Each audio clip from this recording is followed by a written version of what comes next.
Brilliance Audio presents Half Empty by Catherine Bybee, performed by Emma Wilder.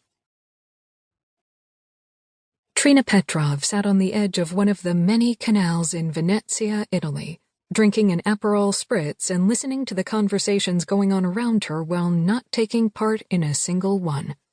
Eavesdropping had become part of the solo traveling experience, and the best part was when those around her didn't think she understood a single word they said.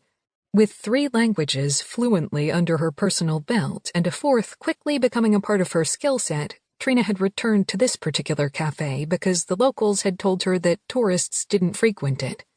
Admittedly, she herself was a tourist, but was on a quest to immerse herself in the Italian language in an effort to learn. When she sat in the larger cafes, she overheard many people speaking in English, and if she wanted to eavesdrop on that language, she might as well go home. Venezia wasn't a location picked by accident. Venice, as much of the world called it, was a city of love, complete with romantic gondola rides and lovers cuddling on a single seat while the gondoliers swept the small watercraft through the many canals of the famous sinking city. With couples dominating the landscape, Trina hadn't found herself the target of unwanted male attention. It helped that she often played with the 4-carat diamond wedding ring she usually wore while traveling. 2 Italian men, somewhere in their 70s, were sitting in the same place they had the day before, doing the exact same thing.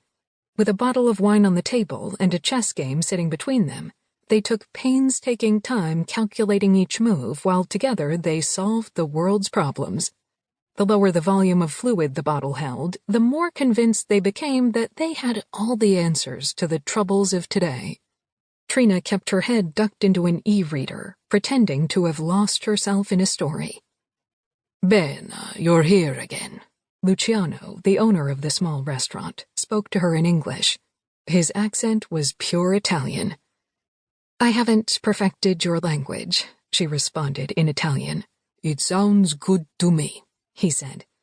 A group of giggling teenage girls sat huddled around an adjacent table, making not-so-shy advances towards Luciano's son, who waited tables. He had a Justin Bieber vibe about him, even though he was a tad bit older than the Bieb. But age didn't stop this group of backpacking teens from flirting, giggling, and sending poor Marco handwritten notes. Good sport that he was, Marco smiled, winked, and flirted, which probably earned him plenty of phone numbers. "Shameless," Luciano said under his breath in Italian. "They're just having fun." "He's practically engaged." Trina took a second look. Those girls are too young for him anyway. He's just making sure they have something to grin about tonight when they give each other... Trina struggled with the word for facials in Italian before finally giving up. Doing each other's makeup. Luciano, hair slightly gray around the parts that hadn't paled altogether, placed a hand on his head before smiling into his thoughts. "I suppose." Trina looked between father and son. "I would bet money you were exactly like your son when you were his age."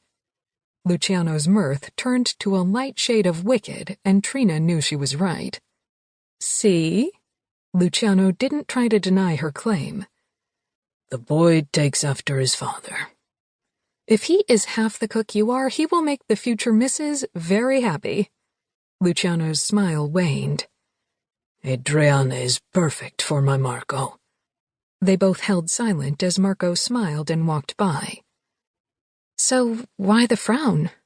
Trina knew the word frown wasn't right, but it was the closest one she knew in Italian to voice the look of stress on Luciano's face. Trina's lack of the right word didn't stop her meaning from getting through. She made a mental note to look up the word distressed when she was back at her hotel. "She has more than we do. It worries my Marco." Trina felt her heart hurt. Money isn't everything. No one knew that more than she did. "He loves her, would do anything for her." "Then what's stopping him?" Luciano turned his attention away from where his son had disappeared into the back of the cafe. "He wants to give her the world. I told him that he could be her world if he just asked for her hand." Trina liked that.